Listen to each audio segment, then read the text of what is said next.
ရှိပေါ့နော်ပြန်မှန်နေတဲ့ဒီဗီဒီယိုနဲ့ဒီသတင်းတွေမှာရေးထားတယ်လို့ဖော်ပြထားတယ်ပေါ့နော်အဲ့ case ကအဲ့ဗီဒီယိုထဲမှာဖြစ်တဲ့ဟာဒီ sexual assault လည်းမဟုတ်ဘူး raping case လည်းမဟုတ်ဘူးပေါ့နော်အဲ့ဒါလေးရှင်းပြချင်တယ်ပါ Okay Patricia ရဲ့ statement ကိုအခု support လုပ်ပါတယ်ဘာမှ sexual assault တို့ဒီလို raping တွေလုံးဝမဖြစ်ခဲ့တာမရှိသလိုပြီးတော့ခုနလိုပေါ့နော်ဒီလိုမျိုး false accusation တွေ false rumor တွေအကုန်လုံးပြန့်နေတာတွေတွေ့ရတယ်ကိုရိုနီယောက်ကဒီ working relationship all good yeah all good so ဒီလိုခုနပြောသလိုပဲဒီ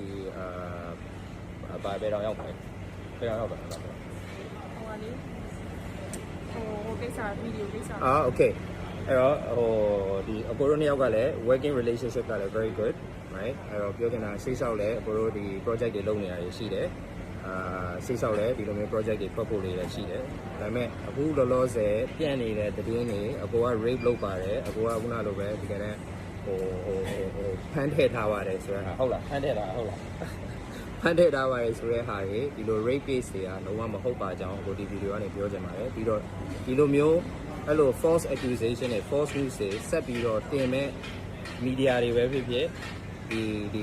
ဟို personal account တွေပဲဖြစ်ဖြစ်နောက်ပိုင်းဒီ video နောက်ပိုင်းမှာအကိုတို့ဆက်ပြီးတော့လုပ်သွားမယ်ဆိုရင်အကိုတို့ဘက်ကတရားစွဲပါမယ်အခုနလိုပဲအကိုတို့ဘက်ကတကယ်တမ်း working relationship ရှိတယ်နှစ်ယောက်စလုံးကလည်းတကယ်တမ်း working together ဖြစ်တယ်ရှေ့လျှောက်လည်းအကိုတို့ video တွေဆက်ထွက်ဖို့လည်းရှိတယ်အဲ့တော့စောင့်မျှော်ပေးပါ